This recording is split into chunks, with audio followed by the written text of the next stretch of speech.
All right, folks. Lex Cunningham here with the Boston Chowder on the Pure Garbage Podcast after our little break here during summertime.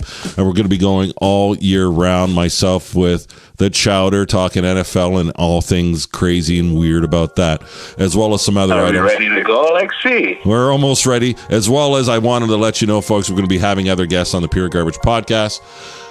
NFL, and all things strange around the sports world and the world in general. Let's start it off there, folks, with the Boston Chowder.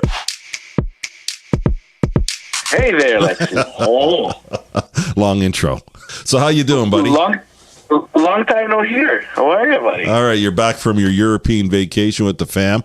You've had an opportunity to dance the dance and see what's going on the other side of the pod. Anyway, your take on how the world's perceiving the NFL, sports in general, from North America to Europe, and also your thoughts about World Cup soccer. Let's start with maybe your thoughts about the NFL, where you've been.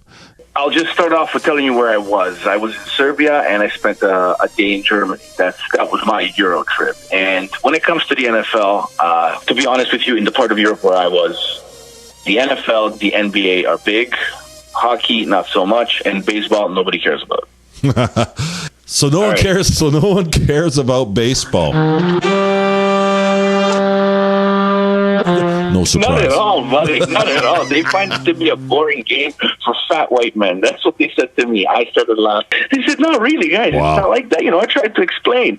They didn't have any of it. Mind you, in Europe, they do play, where I was, water polo is big. All the Olympic sports, as I'd like to call them, are big also. Okay, stop right But there. why the NFL? Did you just say water polo?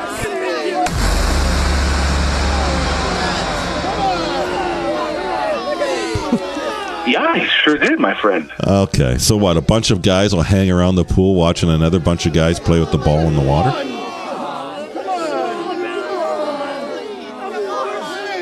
Oh, but that's how it's perceived here in North America. We can do a whole pod on that one. Yeah, we were going But let me to. get back to the NFL. let me get back to the American football and Okay, yeah. and the affection that has grown in Central Europe, the Balkans especially. They just got into it maybe 10, 15 years ago, and it's just blowing up over there. Kids love it. Young adults love it. The old guys are the hardest ones to get it into, but everybody under the age of 30 is aware of the NFL. Okay. They have leagues there.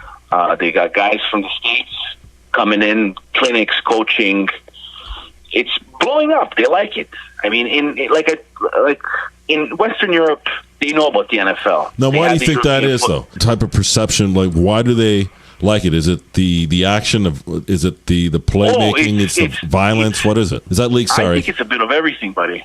So you think it's a bit of everything, and do you feel that the NFL is trying to purposely have a presence there, or is it just people are catching on to it because of the urban element of football? I think people are catching on to it because they can. They've got their windows to the world are open with present day technology and all the stuff like YouTube, everything. Okay. I mean, that's how they got into it. They don't nowadays.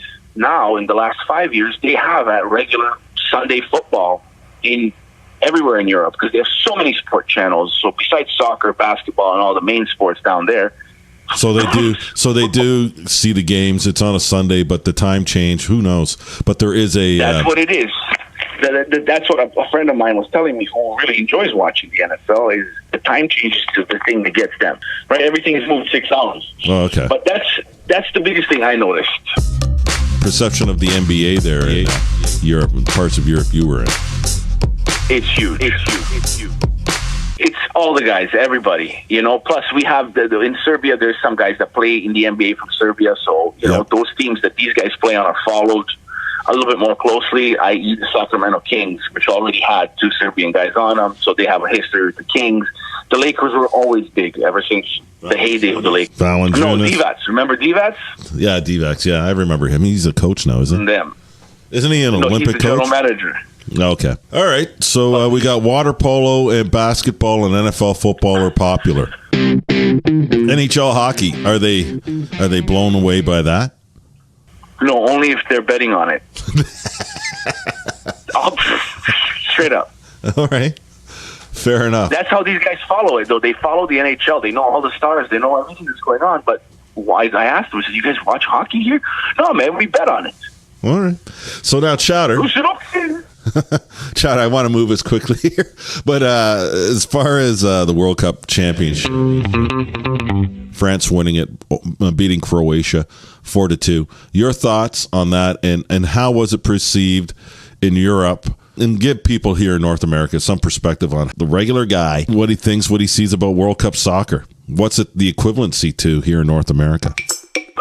I don't think there is an equivalency here. The closest thing I can think of is the Super Bowl. You know, when the Super Bowl was going on the weekend or like 2 weeks before, every grocery store has some kind of a display. Everything is Super Bowl, Super Bowl, Super Bowl, right? Yeah. But it's technically only in 2-3 countries, maybe parts of Mexico, but it's Canada and the States that get bombarded. Over there, Alex, let me tell you, as soon as we landed in Germany from Canada and we started walking through the airport, everything was World Cup. Oh, wow. Everything was go Germany, Germany this, Germany that, World Cup, Russia 2018. When we landed in Serbia, from the time we stepped off the plane to the time we stepped back onto the plane, everything is World Cup, World Cup. It's huge. So it's like the Super Bowl for 5 weeks straight, nonstop, hardcore. Yeah, and I think the little spice in it all is that it's actually countries against country. It's not team against team. It's a country against a country. All right, Chowder. You're back, so we'll be talking football. We'll be talking NFL. Oh, yeah. People out there know we're back now after a little break. And it starts soon, baby. The training camp starts soon. So That's right. Let's get this on. I can't wait. And we'll bring in a guest or two with you, and we'll talk football weekly. We're going through every week, folks. Thank you again for listening. Chowder, any last words? You're going to give me a go, Bills? I'm going to give you a go, Pats, as always. Buddy. All right, thank you. You're breaking up there, bud. All right, folks, you're listening to the Pure Garbage Podcast with Lex Cunningham and the Chowder. Until then.